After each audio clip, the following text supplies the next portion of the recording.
Sydney Australian Prime Minister Scott Morrison sought support for an international investigation into the origins of the coronavirus pandemic in phone calls with U.S. President Donald Trump and the German and French leaders, Canberra said on Wednesday. But French President Emmanuel Macron told him the urgency was to beat the pandemic before looking for who was at fault, a French official said. Australia's push for an independent review of the origins and spread of the pandemic, including the response of the World Health Organization (WHO), has drawn sharp criticism from China, which has accused Australian lawmakers of taking instructions from the United States.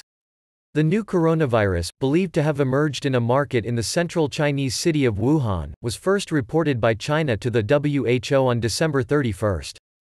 WHO informed member states of the outbreak on January 5 and warned publicly a week later that there was limited human-to-human transmission.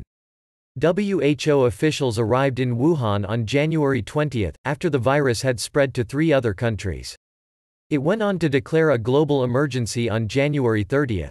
The virus has since infected some 2.3 million people globally and killed nearly 160,000, according to Reuters calculations. Morrison said on Twitter on Wednesday he had a very constructive discussion with Trump on the two nations' responses to COVID-19 and the need to get economies up and running. We also talked about the WHO and working together to improve the transparency and effectiveness of the international responses to pandemics, he tweeted. The White House has been fiercely critical of China and the WHO, and has withdrawn U.S. funding from the UN agency. Morrison also spoke to German Chancellor Angela Merkel and Macron by phone about the role of the WHO, his office said.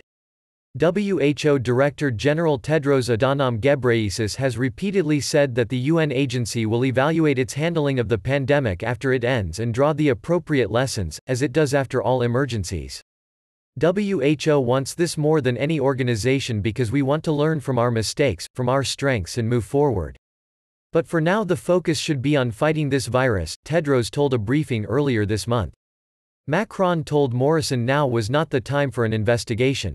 He says he agrees that there have been some issues at the start, but that the urgency is for cohesion, that it is no time to talk about this, while reaffirming the need for transparency for all players, not only the WHO, an Élysée official told Reuters on Wednesday. In Berlin, the government confirmed that Merkel had spoken with Morrison on Tuesday. Last Friday, her spokesman said, the coronavirus appeared first in China. China has suffered a lot from the virus and did a lot to fight against spreading. Australia is examining whether the WHO should be given powers, similar to international weapons inspectors, to enter a country to investigate an outbreak without having to wait for consent, a government source told Reuters. Senior Australian lawmakers have also questioned Beijing's transparency over the pandemic. China's embassy in Canberra said in a statement late on Tuesday that Australian lawmakers were acting as the mouthpiece of Trump and certain Australian politicians are keen to parrot what those Americans have asserted and simply follow them in staging political attacks on China. Australia has recorded just over 6,600 cases of the virus nationally, with 4 new cases on Wednesday. Infection rates have slowed from 25% in mid-March to less than 1% a day. Lawmakers plan to ease some curbs, with Australia's iconic Bondi Beach to partially reopen next week.